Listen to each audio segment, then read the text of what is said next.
Welcome to Private for Public, a deeper look at Maine's delicate and often complicated tradition of public access to private land.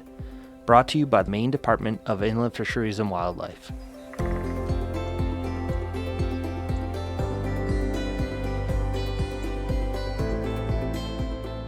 Hey everyone, I'm your host, Chris McCabe, and this week I'm talking with Ben Brettingen, the wing shooting manager of OnX Hunt. A lot of us use this app, and it's a great tool for us all to be responsible when accessing private land for outdoor recreation. I want to thank you for joining us today, Ben. What can you tell us about yourself and your time with OnX? Sure. Well, I appreciate you having me on. It should be a fun conversation. So, like you said, my name is Ben Brettingen. I work for OnX Hunt, and if you're unfamiliar with OnX Hunt, it's a GPS-based hunting map, and it's an app on your phone, and I'm sure we'll dive into that further. But I am here in the other North Country in Minnesota, not in Maine, but Minnesota. So for OnX, what I do is I am the wing shooting manager. So I cover everything upland, waterfowl, turkey, and then as well as kind of I represent a lot of our Eastern customers. You know, obviously we were a Western app, and in the last 5 years, we've really shifted our focus into, solving customers' problems for the east of the Rockies at least. So I work a lot on that as well. I did a little background on you too, I will say, Ben, and you definitely seem like an upland bird hunter. Checked out your Instagram and beautiful photos of your dogs, and looks like you're a pretty successful hunter when it comes to upland birds. Well, I put in enough time, so I hope I would be successful at some point. I love it. Yeah, I got into dogs, and it's been after I got one dog, then it was two, and now it's up to five. So I am fully pot committed to bird hunting now. If you're from Minnesota, you obviously hunt grouse. So have you ever been to Maine to hunt rough grouse? No, and I'm bummed. I was supposed to make a trip out there this year, but it ended up I had some conflicts. But I was really looking forward to coming out there and chasing after grouse up there. Nice, very nice.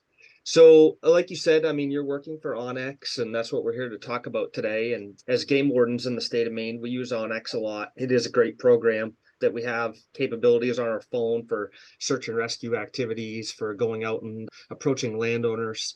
And from my position as one of the landowner relations corporals for the Maine Warden Service, I talk to a lot of different landowners, and I explain to them about OnX, explaining to them that I encourage hunters to use OnX to locate landowners and talk to them about access and stuff. So can you kind of go into that a little bit as to where OnX started and where you guys are now? Yeah, so Onyx officially launched in 2009, and what it kind of stemmed from our founder Eric Siegfried is, I mean, he was an avid hunter, and he was frustrated because he would be out on the mountain in Montana, and the boundaries were so arbitrary. It's like it's not a fence line or a tree row. It's just like a random diagonal line going through the middle of nowhere, right? And all of a sudden, one side was public, one side was private. So he was frustrated by that. So he went in and got essentially the plat books for the county and said, well, I think I can put these on a GPS chip, and then I want to be able to put them in I think at the time it was probably a Garmin Montana or something like that. And so he did it, and he's like, then his buddies started asking, like, hey, can I get this? And all of a sudden he's like, this is an idea. So 2009, it was called Hunting GPS Maps was launched, and it was on a chip that would go into your handheld GPS unit. And that's kind of how it started. And from Montana, I think by 2010, I think there were like 11 states. But then really where things kind of took off is obviously saw the writing on the wall with things going over to mobile, right? Going over to app based. So in 2013, the Hunt app, as we know it today, or not as we know, but closer to it, was launched in 2013. I think by 14, 31 states were available, and by 2015, all 50 states were available in the Hunt app. And so that was, private, public landowner or public landowner information. And, you fast forward to 2023 here, we not only have private, public, but we have a whole slew of other things that can help make hunters more successful in the field. And not only that, you guys also have other apps that we have up here in Maine where we have a lot of recreational vehicle activities, and that's something else that you guys have dove off into, I would assume. Yes, exactly. So we have 3 apps now. The Hunt app is the first one. Then we launched our off-road app, which it shares a lot of the same core functions, but obviously tailored to that off-road market. There's a lot of cool features in there. And then we also have a backcountry app for human-powered sports, whether it's hiking, backcountry skiing, all that stuff. In a lot of our stuff here in the state of Maine, it's 94% privately owned. So we deal with a lot of private landowners. We don't have a lot of federal land like there is out west. So with that being said, it's important for our recreational users, whether that's ATVers, hikers, bikers, or hunters and fishermen, to know what properties they're on. But one of the things that struck me, like when I was kind of doing a little bit of research about OnX, was your founder. Back in the day when he was out hunting, he saw a piece of property that was up for sale, and he envisioned that that was going to be purchased by OnX to continue to allow public access to that property. And really, that kind of spearheaded his movement for OnX's access team as that property was sold and closed to public access. And can you kind of go into that a little bit as to where OnX is moving with that? Yeah, for sure. So like you said, that was a really a core foundation for Eric, and then obviously planted that in the company, right? So creating more public access for hunters, whether it's in Montana where we're from, or Minnesota or Maine or wherever. It's, that is one of the main things that we have seen that prevents people from getting out in the field. And not only having access, but having quality public access, right? Because I lived in Mississippi for a number of years, and we had a ton of public land down there, but a lot of it was just junk. It was pine, loblolly pine plantations, and yeah, you could shoot a deer off there, but man, it was tough, right? So creating quality public land is our goal. So I think 3 years ago we had a goal of creating 150,000 acres of net new public land, and I think as of last week, I heard we have already surpassed that goal by quite a bit now. So, and that's through a number of levers. We have a access and stewardship program. So if you're out there and you're saying, hey, I'm working on this project, you can apply for a grant and for OnX to help you out. So one of the things, like when you were talking about the access and stewardship initiative of OnX, I noticed that there's one that just popped up in Maine recently that OnX did a blog about. I don't know if you're familiar with it. They titled it "The Tradition to Be Preserved." Yeah, I'm not as familiar with that one. So that one, the big one with that was it was called Rolfe Hill in Casco, Maine, which was 400 acres of multi-use land, and OnX jumped in and they helped with their initiative, their access stewardship initiative, and created a stewardship where they worked with the ATV clubs, the snowmobile clubs, and they talked about expanding and protecting open spaces for outdoor adventures in Maine. And that's one of the big things that we see here is obviously we've had a change in land ownership, which is huge. And with it being privately owned, we rely heavily on private landowners to allow access. So whether that's a snowmobile trail going through, and really that stewardship that OnX has started for access is really, really big. What's the goals with that, you think, going into the future?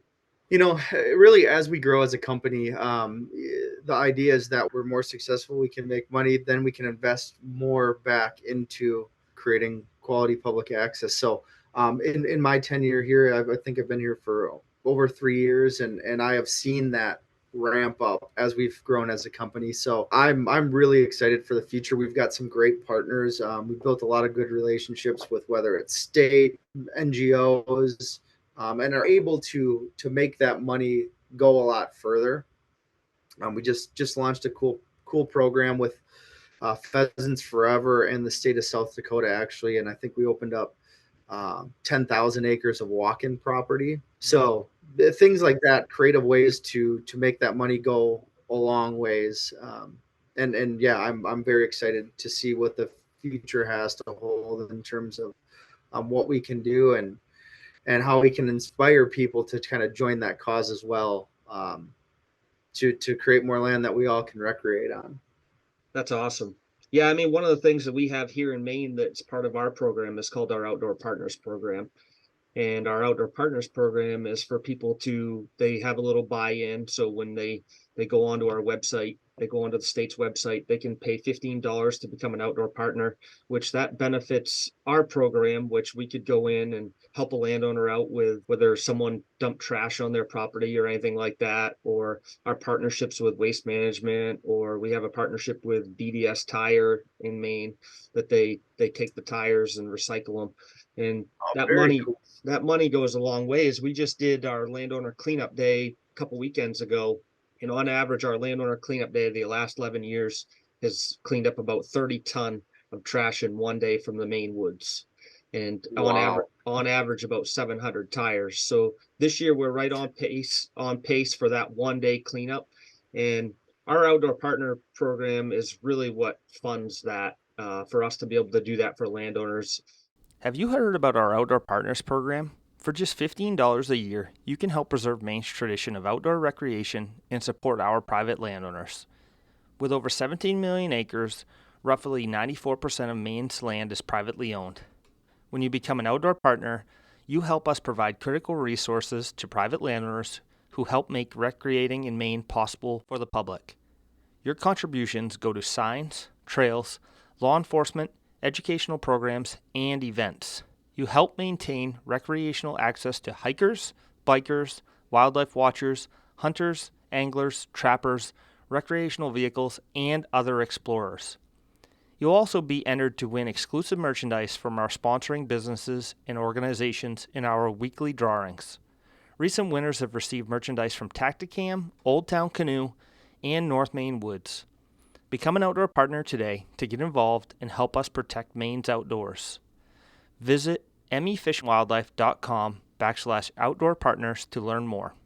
When I see OnX stepping up to the plate with an access stewardship initiative, we really are all on the same team here when it comes to trying to not only create access, but maintain the access that we have and recognizing the landowners. And I think that's an important part of OnX that I really like, is that you guys not only recognize landowners by physically putting them on a map and an app that people could use and go talk to those landowners, but going above and beyond and I guess, for lack of a better term, putting your money where your mouth is, and going out and doing this initiative.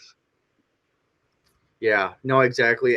And there's, by simply knowing who owns the land, what the boundaries are, like for me, it's respect comes in, a couple different form when it comes to this. It's not only, when you are on the land, you're taking care of it, giving back, but also, being respectful to that landowner, to those neighbors, because, I'm sure, and you've had experience. It's like, well, let's just say, Joe Johnson gave me permission on his property to hunt. It's like fantastic. But then all of a sudden when I go and I'm trouncing around the woods and I run across Joe's neighbor and sitting in his deer stand, and, I'm looking up like, hey, what are you doing here? It's like, well, this is my land. It's, he's going to go back then and talk to Joe and say, hey, your hunter was on my land. And that just, right, that kind of hurts it for everyone. And I experienced something not similar to that, but I was actually up in Canada last couple weeks hunting, and most people were great about giving permission. They were like, yeah, have at it. But then I talked to one guy. He's like, yeah, I've just had too many bad experiences, and I'd love to give you permission. You seem like a nice person, but like, I've just been burnt too many times. So that's what I hope doesn't come down the line, right? And you start to see more of it. I saw a lot of it in North Dakota. But I think it's we as sportsmen just need to do a better job of being respectful in various forms. Yeah, I mean, it's obviously like my job. Like, we always see the bad and stuff. We don't see a lot of the good because we're getting the complaints. So Yeah. unfortunately, like when it comes down to coming to us, usually the landowner is at their wits' end, and we Hmm. really want to support them and give them the support that we can.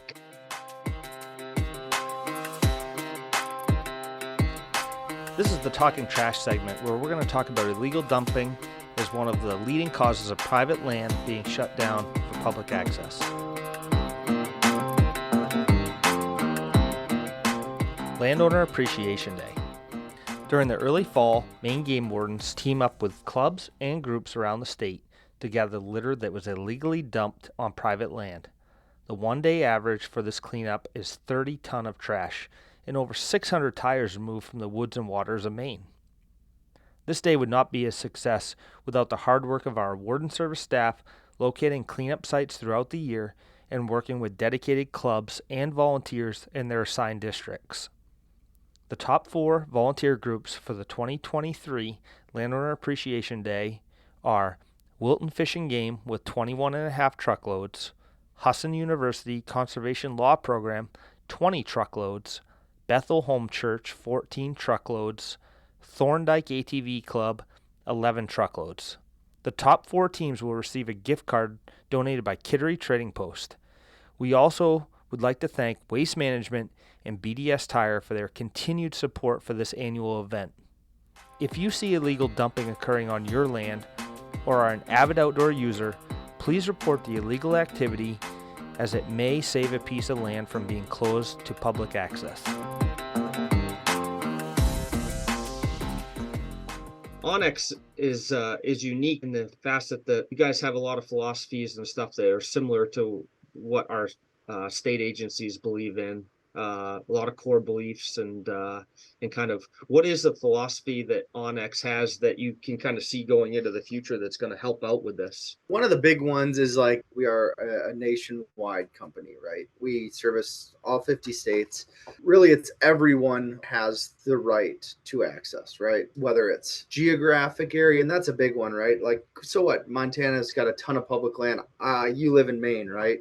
That's tough, right? Like, yeah, we've got a ton of public access. Like, no, and whether that's public access closer to, a city, right? So when our access team is looking at a lot of those opportunities, those things go into it, right? Like what demographic, what person are we servicing? Is there a lot of public land in this area? So those different things. So that's one of them. That's a very important one. So with that being said, like your access initiative team, if people wanted to get involved with that or reach out to them, how would they get in touch with them? And if there was a property that they were interested in submitting, like the one that Rolf Hill in Casco, how would OnX become involved in that? Yeah.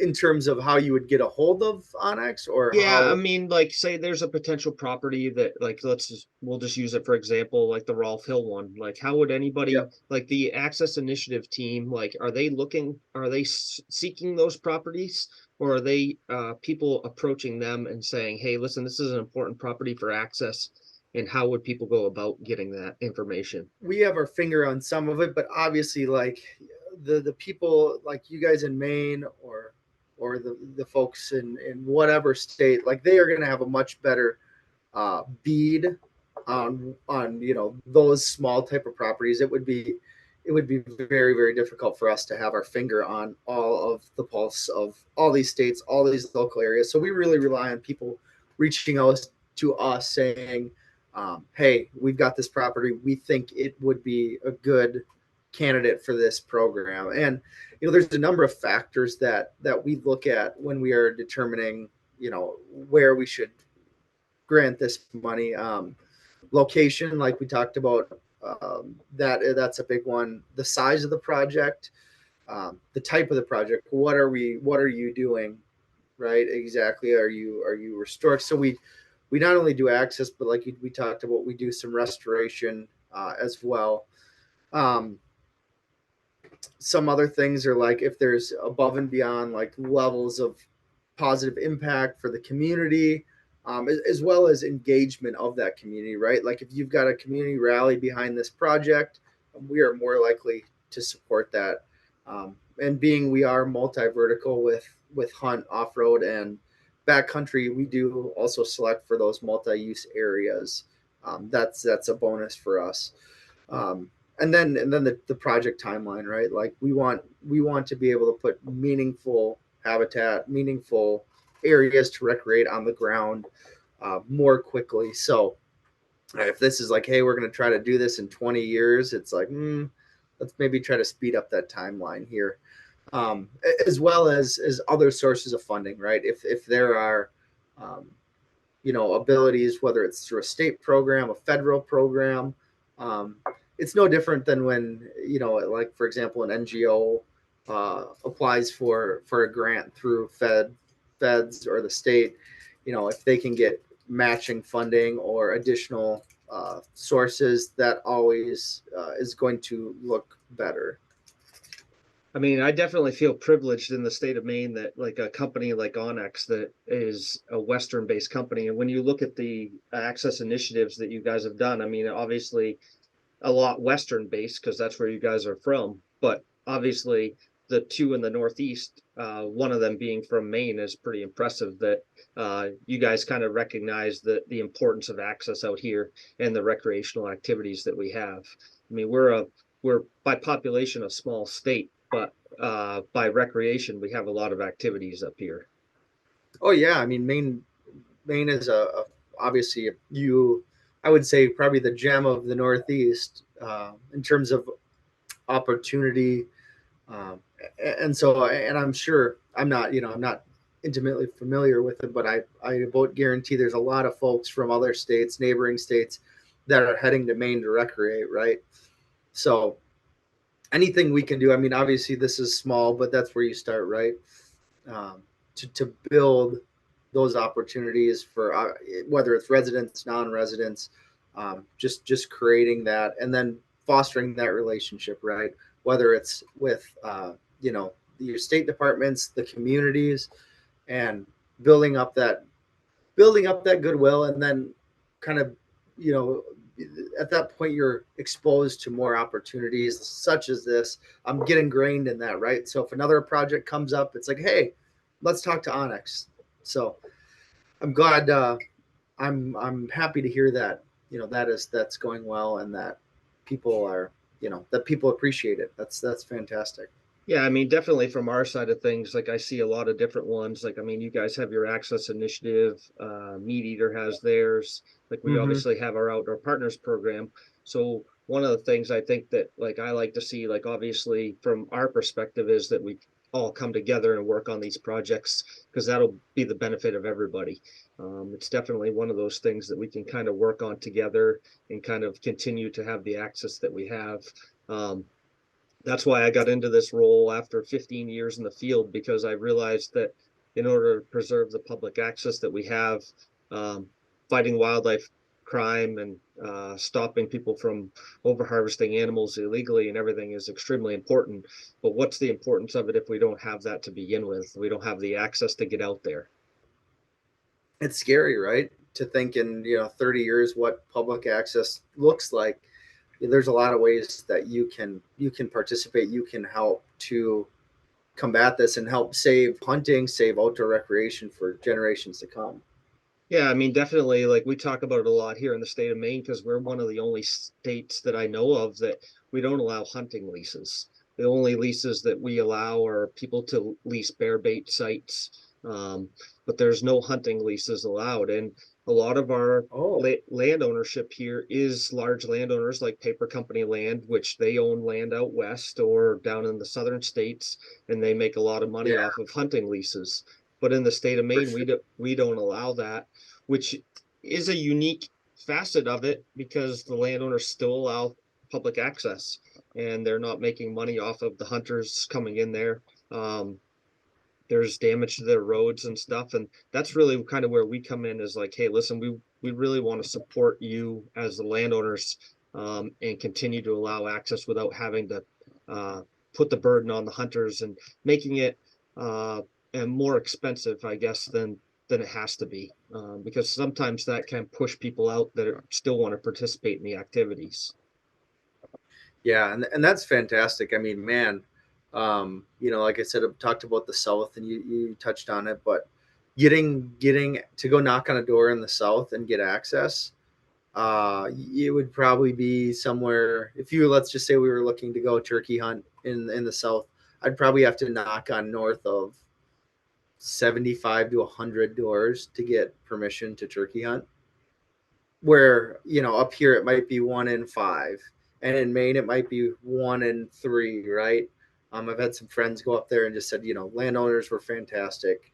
And we're able to grant permission, and that lease aspect is huge, because that's what I've been talking about a lot lately. We released our new OnX report, which is all about walk-in properties. It's called Private Land Public Access, and that is one of the main drivers of taking land out of these programs is leasing. So very similar to, like I touched on before, but Canada doesn't allow leasing either, and that helps, I'd say, preserve a lot of those access opportunities that otherwise would be privatized. Yeah, and I mean, you hit on it, the private land public access that OnX just put out this past month. Like, I read through that, and I think it was like 26 or 36 states that were kind of looked at.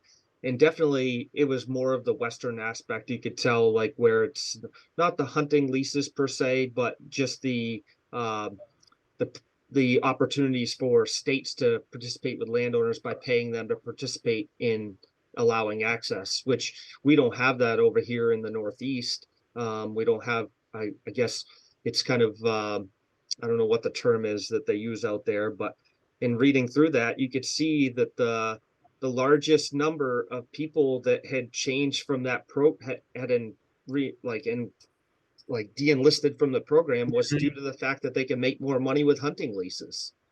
100%, yeah.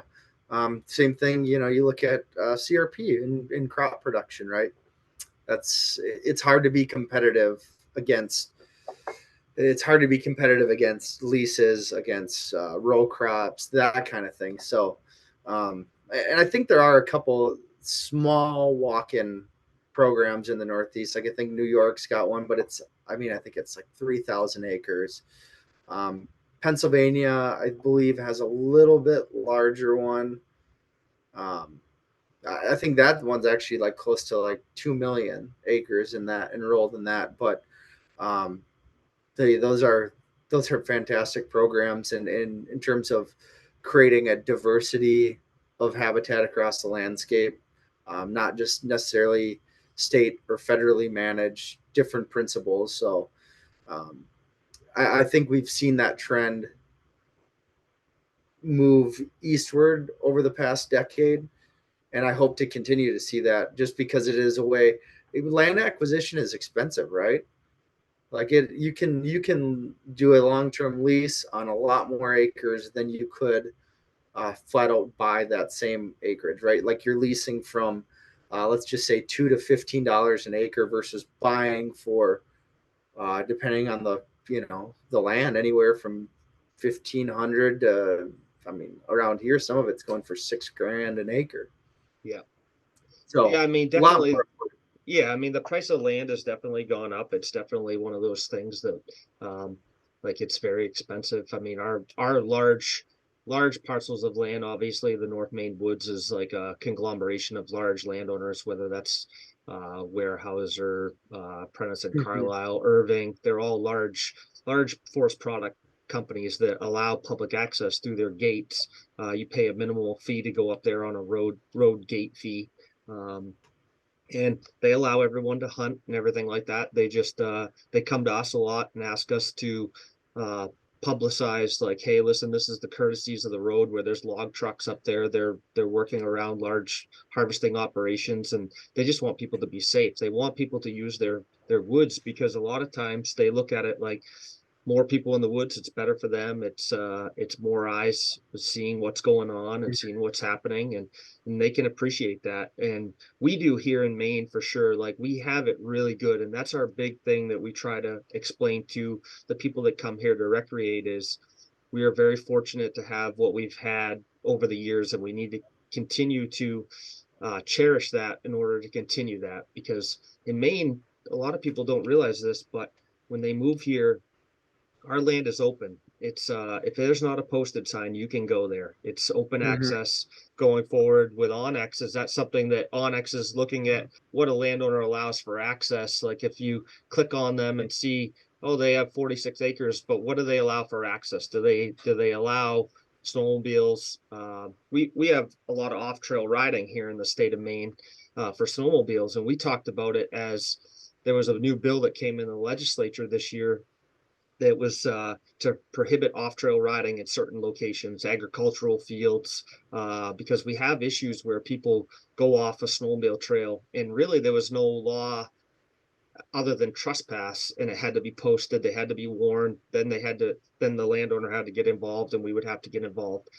So we talked about it, and we were like, boy, wouldn't that be a good thing if like a landowner said, all right, in this area we allow off-trail riding. So then we go to you OnX and we say, hey, listen, this landowner allows off-trail riding. And do you see that in the future with OnX that they put different types of activities that landowners allow? Yeah, that'd be something we'd love to do. Kind of what, and I'm sure you can understand this. A lot of the times, with the working with different states, it can be difficult, right? That's the biggest hurdle. We've got a good relationship with the state of North Dakota, but still, they were the ones that had to spearhead this project in terms of creating these maps, and then we were able to add that into our app. Just because, I mean, we are like it or not, we're a for-profit company, right? So it gets a little muddy there on working with the states, to do those kind of things. But it brings up a good point.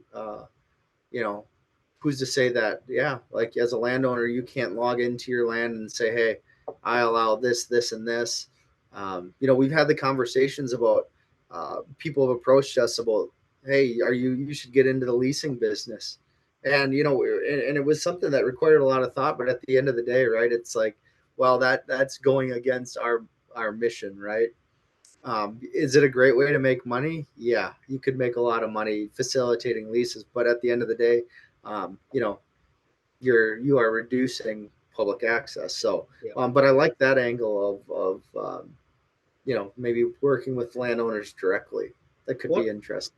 one of the things too that I notice here in Maine, I mean, we and probably you guys see it obviously on your end, but I mean, some of our towns, they're they don't have online tax maps, so we have to literally go to the town office to find out who a landowner is if we're doing something and we want to find out. So we dig through the tax maps, B11, go look for that, and then look at the tax map and see who the landowner is.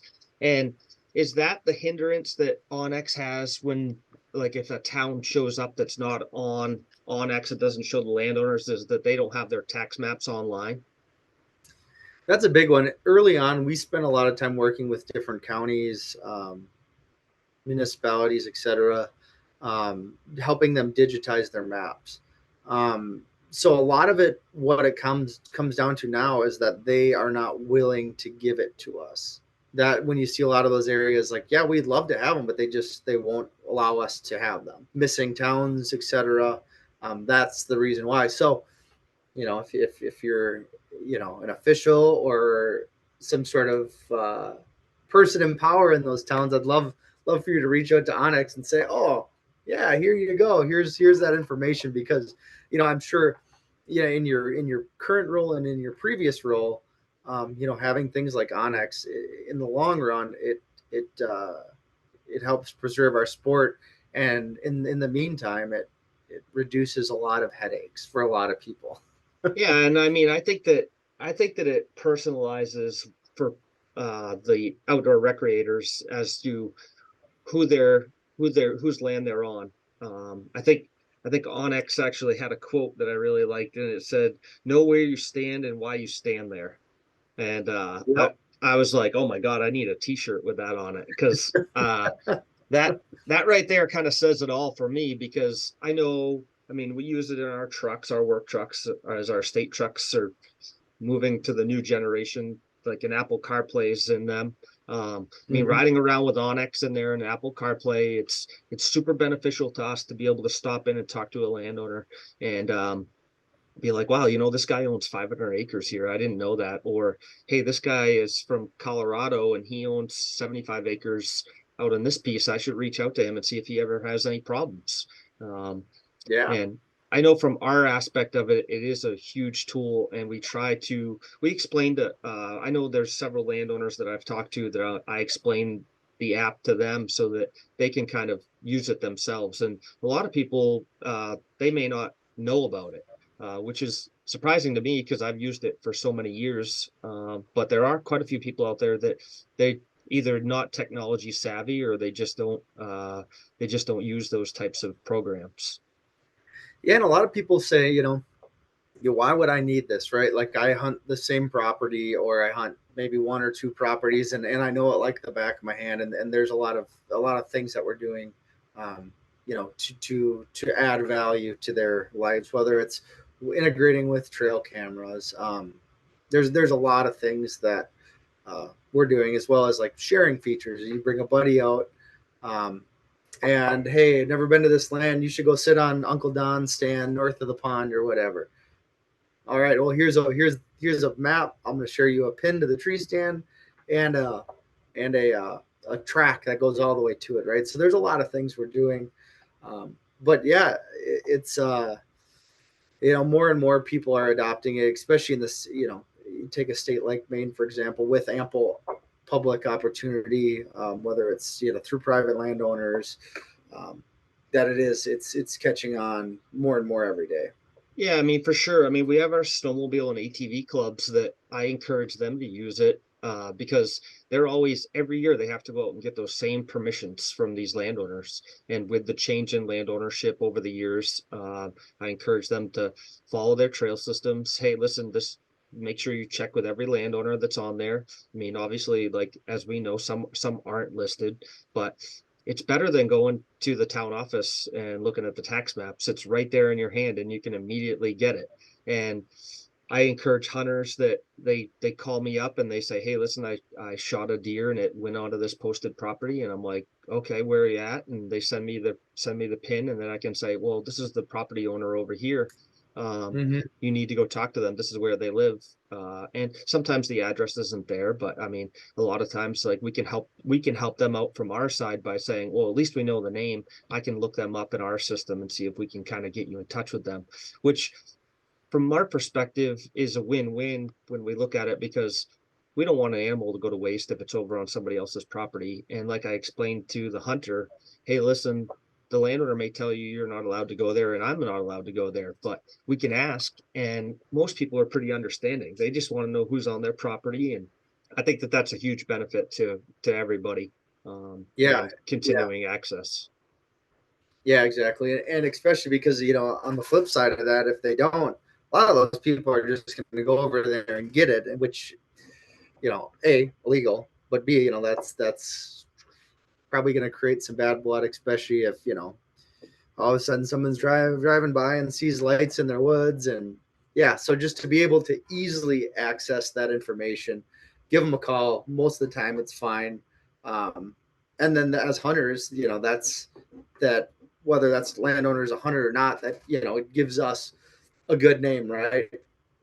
So that's also important, is just maintaining that image, right? A lot of people look at hunters as, savage rednecks and whatnot, but that's not the case, right? So just maintaining that positive image around hunting and hunters. No, definitely. I mean, I think that I can really appreciate, like I said before, the messaging that you guys are sending out there to the user groups that you guys are approaching and stuff. I can appreciate that, because your core philosophies and your beliefs from onX definitely have underlying tone of like, hey, access is important and it needs to be cherished.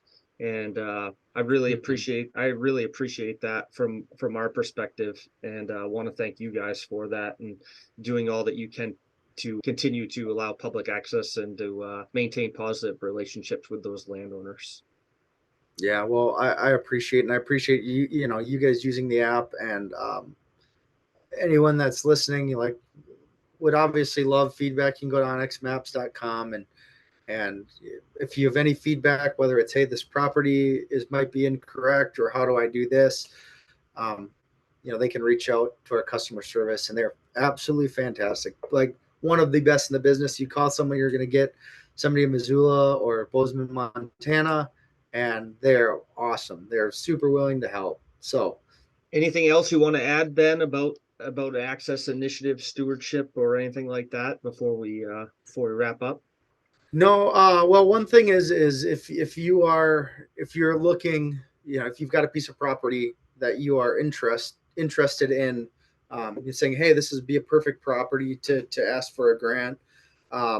You can email us at access@onxmaps.com. That's ACCESS at ONXmaps.com. If you go to the website, if you just Google OnX Maps access initiatives, or you go to onxmaps.com, you can click on access initiatives. There is an application. You can click, fill it out, and then submit that. Or if you've got any questions, you can send them to that email address. And yeah, we rely on the public, on our customers to help identify these key areas that need to be preserved or would offer a lot of public benefits. So we appreciate everyone that's reaching out and submitting grants. So no, I very much appreciate your time, Ben. It's an important message that we're trying to get out there, that like, hey, listen, this is something, it's not only just in Maine, but it's throughout the country, that access to private land is something that needs to be cherished. And if we want to see it, and like you said, in 30 years down the road, if we want to continue to see what we've had the opportunity to have access to, it needs to be preserved and cherished for sure. 100%. Well, and I sure appreciate you having me on. And like I say, if anyone's listening, just please feel to reach out if you've got any questions about anything we've talked about or the app. We'd be more than happy to talk about it. So yeah, I appreciate you having us on. Absolutely. It's been a pleasure.